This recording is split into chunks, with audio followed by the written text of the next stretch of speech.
That's in reaction to a particular miracle video that surfaced over the weekend. So we're going to take a listen to the audio while hopefully we're able to put up the video. So we're putting up the video of the miracle or of VDM, but the miracle video is, just side by side. Yeah. Okay, great. There's nothing as good as being paid on the job. There's nothing as good as being paid on the job. You know, she say after everything, they can't give her money. I'm not saying they paid her for bringing clutches. I'm saying being paid, like her faith in the man of God paid her. That's why she can walk now. Prophets, we go Meduguri next. There are a lot of people in Meduguri now where we need spiritual healing for a lot of things where they go through. Now, for those of you that don't know what happened in Nigeria a few years ago, President Olusegun Obasanjo stopped miracle because of the lives of Pastor Chris then. I remember that time Pastor Chris go to do miracle. You get one day Obasanjo para. Obasanjo say, where you? If you want to do miracle, go church. If you want to do miracle, go hospitals. Plenty sick people they there. No, they can't do it for TV. Where's the worry you now? NBC that time, they want NBC seriously say they dare not televise anything where it has to do with miracle. Then you can go and check it. Go and verify. You can go and verify. Don't be say one thing. Go and verify. Obasanjo stop them. Say, ta! Nobody. Now you don't come back again. And what is NBC doing about it? Nothing. Because if you carry this guy, man, now go hospital, so even fly, you not go wake. Even fly, you can sue me again. Let them double the swing. Go and knock out. I want a case where we say go make us the hospital, make I go back, make I go the disability home for Abuja, make I carry about 300 people can't give you. You go here, tire. If you hit 300, make they lock me for 300 years.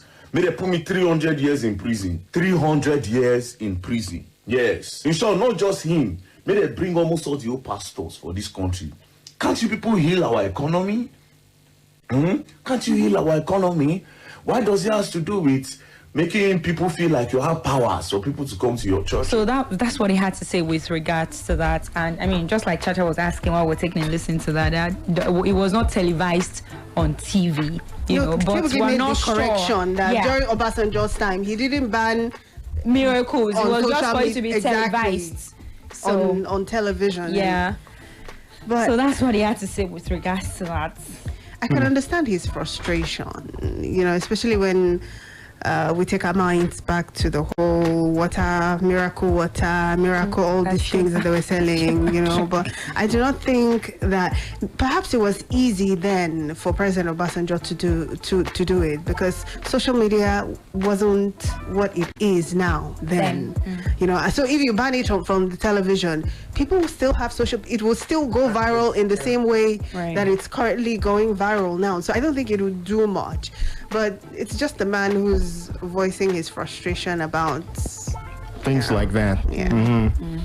All right, Kate. All right, moving on. This one is about prophecy as well. It's about a lady who has advised people to be cautious about the pastors they look up to. And she explained in the audio, we might not be able to take a listen to everything. She talked about how a pastor, the church where they were attending when she was about 17, 18, the pastor told her mom that she's a witch.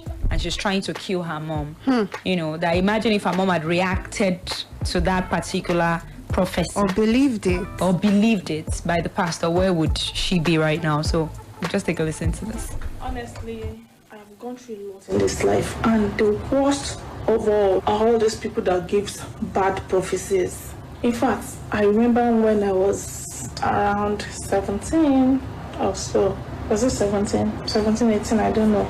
At my church. I mean, this video, this thing I'm talking about hurts me so much.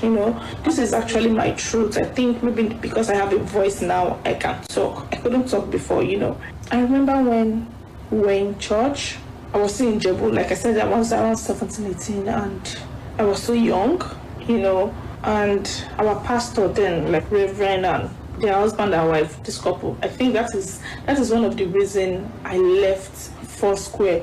Like I left Foursquare Gospel Church, like totally, before I came to Lagos, and I said I don't want to go to church before I saw my good church, and before I saw reality.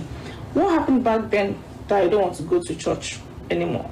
I was so young, like children teacher and all of those things, and this our Reverend, I felt sick. Something happened, like a spiritual attack and all of those things, and I felt sick. So I went to see our pastor because we believe that they can do deliverance and all of those things. So my pastor, Pastor Mrs. and her husband, Reverend, they prayed for me, blah, blah, blah, blah. And they said I should step out and my mother should come in. Guess what they told my mother? They told my mom that she should be careful that this girl, this Sheol, is going to, that she's about to kill her, that we are Jenny, stuff like that. And this is me. I went for counseling that I'm sick. I was actually sick around that time. And the questions they were asking me is even different from what they told my mom. These people, these pastors, my mom was scared. This thing I'm telling you guys, I knew years later. I did not know a very roundabout way of telling a story. Like, just go straight to the point already. But that was what she had to say with regards to But I didn't that. get what's the bottom line? They accused her wrongly of being a witch. How sure was she that she was accused wrongly? She would know that. She would know if she's a witch or not now. Huh? Can you be a witch without knowing? Yeah, blind witches, but that's not the issue here. Oh wow. So she didn't know that she was a witch. She didn't feel like a witch. She didn't act like witches. She didn't go for any witch meetings. She didn't fly. You know? Fly. I mean, if I'm a witch, I would know that I'm a witch now. The story, if you ask me. No. The I needed something like a climax.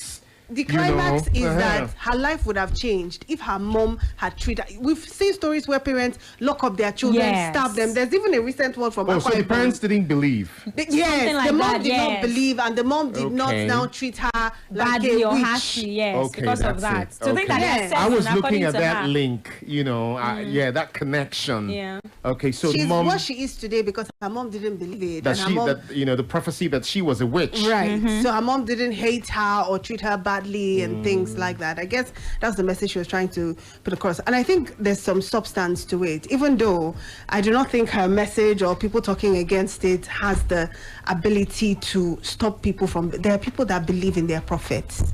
Or there's nothing you want to say. Any word from the prophet or the pastor, they live by those words. And maybe it is something that they've developed over the years, or maybe because the pastors in the past have said things that have come true in their lives. There are people who have so strong belief, and there's nothing you want to say.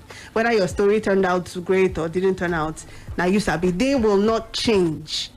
It's something that they do. They will, before